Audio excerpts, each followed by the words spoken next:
Sehat bersama NK Health. Halo Sobat NK, kembali lagi bersama saya Cindy Aulia selaku host pada hari ini.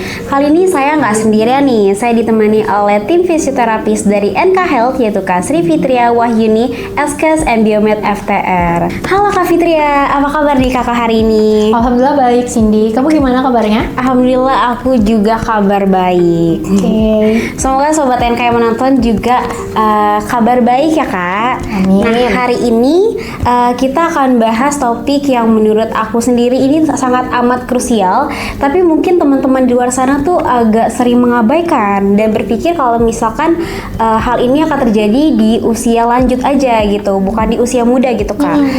Topik kali ini kita akan membahas tentang penanganan stroke sejak dini gitu.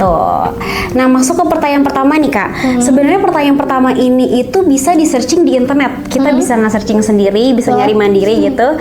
Tapi sebenarnya alangkah baiknya mungkin Kak Fitria aja nih yang ngejelasin ke teman-teman Sobat NK.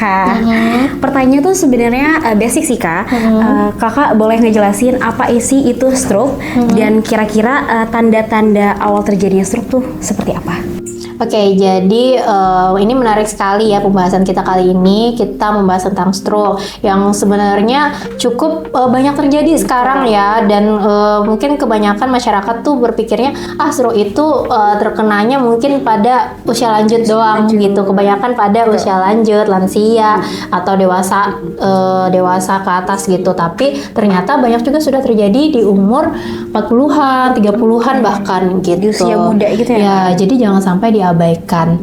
Nah, lalu apa sih itu stroke gitu? Nah, stroke itu terjadi pada pembuluh darah di otak, di mana terjadi adanya penyumbatan atau bisa dinamakan stroke iskemik atau pecahnya pembuluh darah gitu pada otak gitu, yang akhirnya menghambat proses pembawaan dari nutrisi, pembawaan dari oksigen gitu, sehingga pasokannya terganggu di pembuluh darah itu dan membuat sel-sel di otak itu menjadi terganggu dan bahkan mati gitu. Karena otak itu bisa dibilang kayak mesin gitu ya Kak? Betul. Manusia. Betul. Jadi dalam hitungan menit tuh dia bisa mati karena kekurangan atau bahkan terhambatnya tadi proses pembawaan oksigen dan nutrisi tadi ke otak gitu. Karena adanya penyumbatan pada pembuluh darahnya atau misalkan pecahnya pembuluh darah gitu.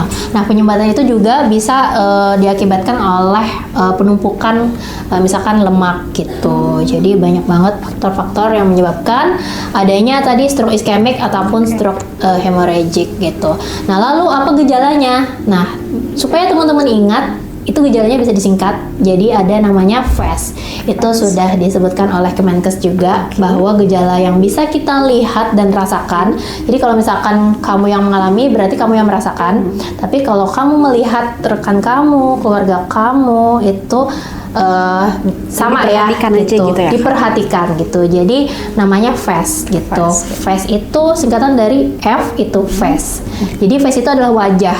Nah, tadi kan sama seperti yang Cindy bilang, otak itu kan seperti mesin ya. Ketika mesinnya mati, maka yang terjadi adalah otak kan sebagai penggerak mesin penggerak tubuh gitu. Nah, ketika mesinnya mati, mesinnya mengalami gangguan, maka yang terjadi adalah gangguan anggota gerak gitu. Jadi dimulai dari FAST tadi gitu. Nah, tadi juga selain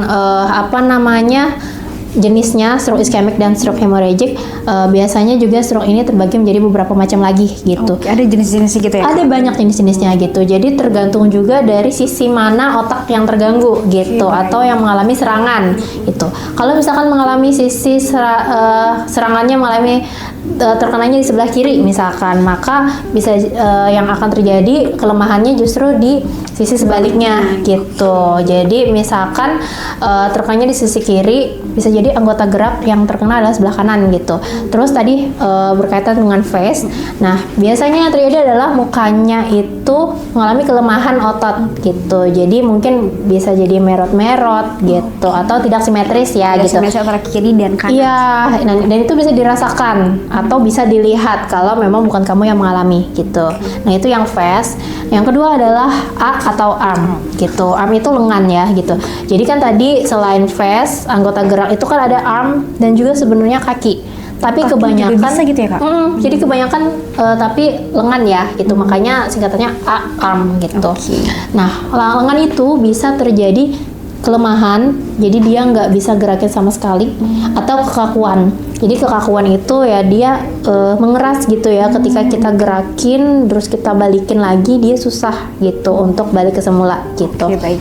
Nah jadi bisa terjadi secara bersamaan dengan kaki atau bisa salah satunya gitu. Salah satu aja, dan secara bersamaan juga bisa terjadi gitu ya? Iya, bisa terjadi secara bersamaan tergantung tingkat keparahan dari stroke-nya gitu.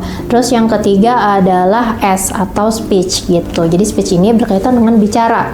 Jadi kebanyakan juga atau terkadang juga disertai dengan gangguan bicara. Entah itu dia sulit menyebutkan kata-kata, sulit melontarkan kata-kata, terus juga dia cadel atau dia meracau gitu. Jadi tidak jelas nih dia ngomong apa gitu. Kesulitan untuk berbicara gitu. Kesulitan untuk berbicara. Nah, jadi gangguannya sampai fungsi speech gitu, dan bahkan sampai kognitif gitu. Jadi dia juga merasa linglung dan lain-lain gitu. Nah, T-nya itu adalah time. Jadi itu berkaitan dengan Waktu seberapa gitu ya, Kak? waktu ya, seberapa cepat stroke ini harus ditangani. Gitu. Baik. Oke, berarti tadi yang kakak sebutin itu fast, itu terjadi dalam tubuh kita sendiri gitu ya, Kak? Iya. Itu tanda-tanda kecil yang sebenarnya harusnya kita aware dan kita peka. Betul. Walaupun tidak terjadi pada diri sendiri, kita bisa memperhatikan orang lain. Iya. Seperti itu teman-teman. Iya. Sehat bersama NK Health.